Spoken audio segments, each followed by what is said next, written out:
I had just re-enlisted to go to Vietnam 3 weeks before. My replacement had been sent in to replace me. I was getting ready to go. Out of nowhere, the NATO High Command picked our missile site to perform a tactical evaluation. Not just a little one, a big one. And they kept us awake for 3 days, day and night, throwing field problems at us. We were all tired, muddy, frustrated. At the end of it, they gave a move-out order. And in the move-out order, we had to pick everything up on the missile site, the missiles, the equipment, everything, and move out the gate and be mobile in 1 hour.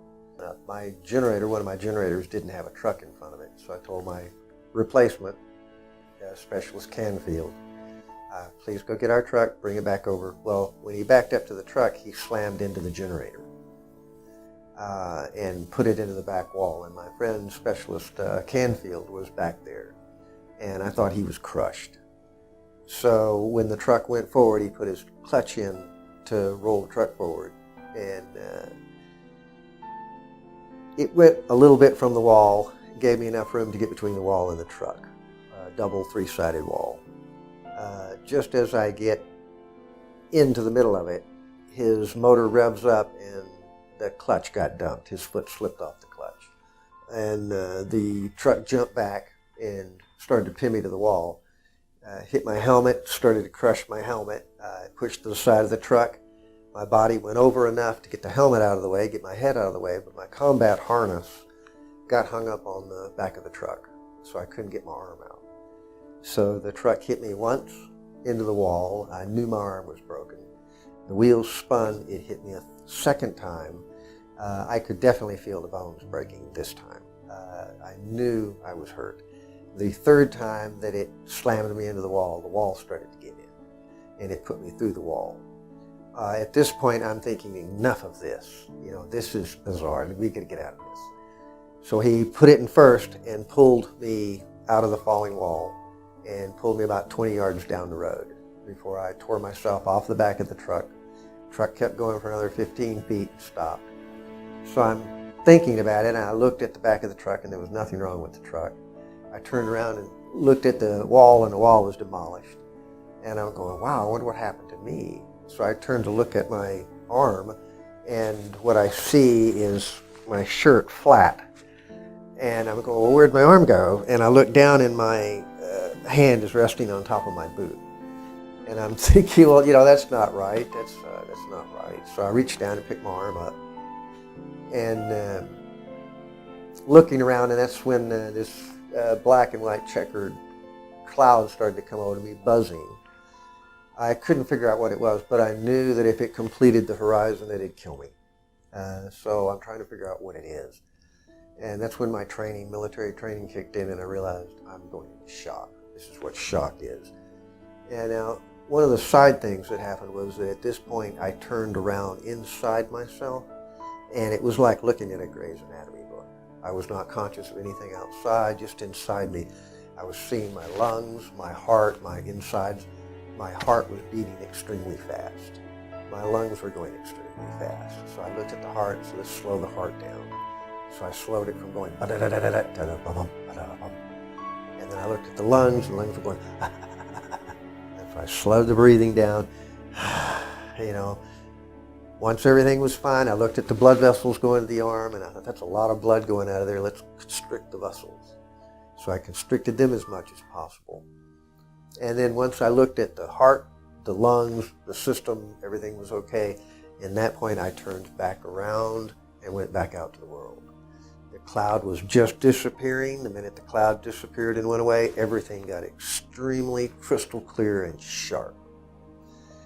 I stumbled down into the blast pit, the 3 foot down, and the people from the various points of the missile site are starting to realize that something has happened, and they're starting to congregate on me.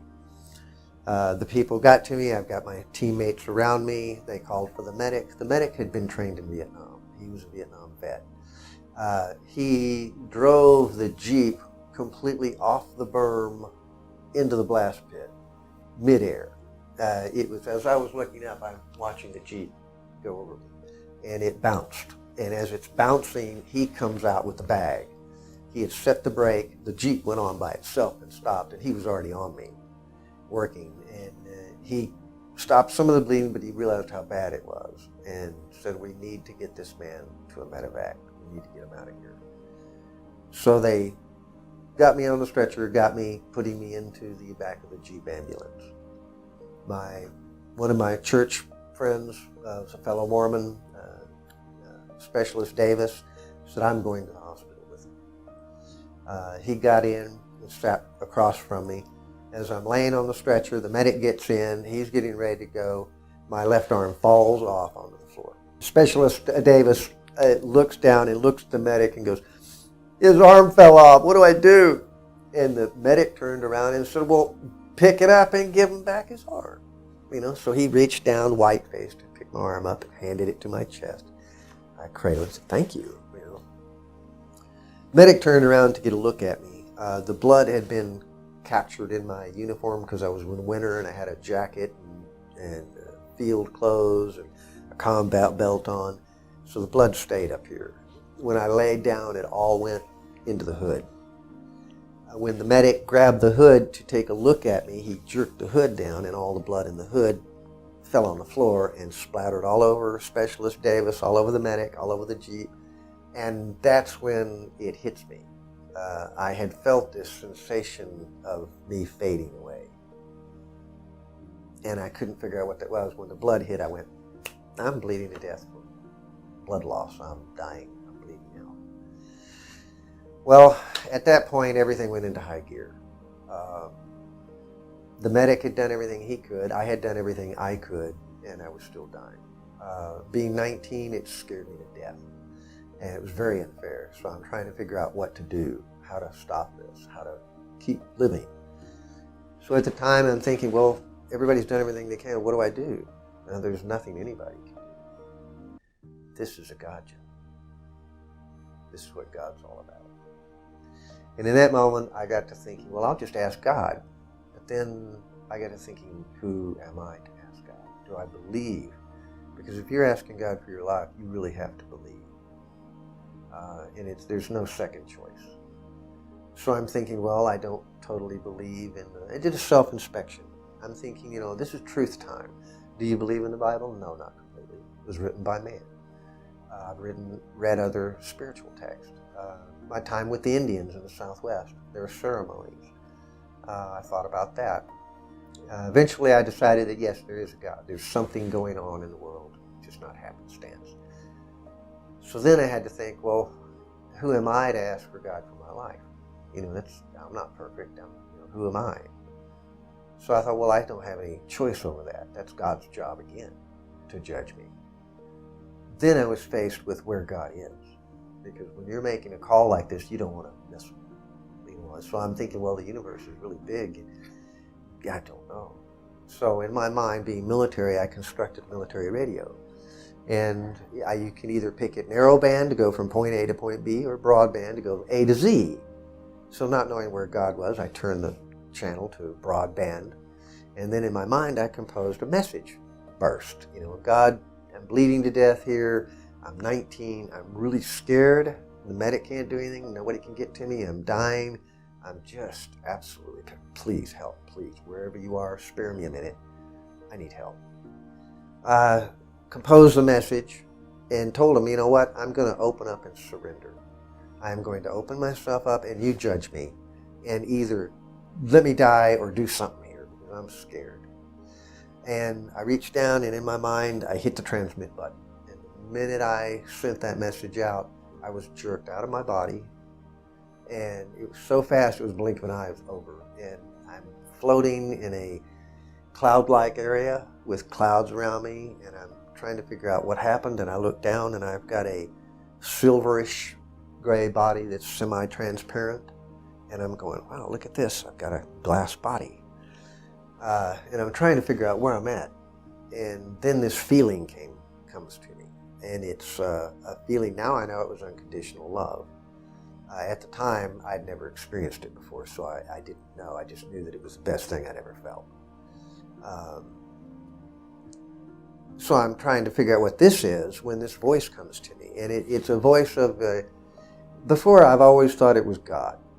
Within the last couple of years, I've seen some other things, and I thought maybe it could have been my grandfather or my father. But it was a male voice, very caring, very personal. Talked to me by name, talked to me like he knew me very well, knew me personally. Not very many words. He said, "Glenn, you don't die." I thought back, well, what do you mean I don't die? And he said, "Well, you don't die, Glenn, you continue." I'm going, okay, I really don't understand this. Now, this is a mental telepathy going on. This is mental, He said, "I know you don't understand, Glenn." He said, "This will help you understand." Way off in the distance, a light went on. And the light came around and made a elliptical orbit. And as it made the turn, I'm thinking, this thing's getting bigger. And as it turned, it started off, and it just got huge. And I thought I was going to fly into it. And it got all around, and it stopped, and there's streamers of white light, just beautiful white transparent light just streaming out from this thing. And I'm going, wow, look at that. Look at this. This is, wow. And then the center of it opened up like a giant movie screen. And all I can tell you is that if you've ever seen a high-speed video where there's 1 million images flashing, that's what it was.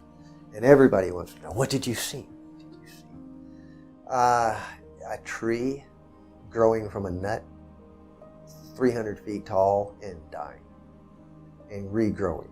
I saw mountains turn to dust, dust turned to oceans, oceans turned to mountains.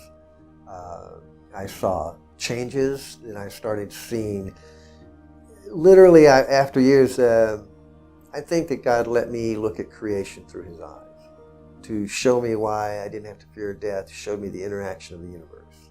Because there were so many things. I was shown people living their whole life and dying and being reborn again, being reborn over and over and over in the cycles. At one point I was shown other planets. I was shown other things. It's hard to remember all those, but there was definitely things going. The movie Contact with Jodie Foster is the closest I've ever seen. So all this stuff is happening. I'm seeing these things.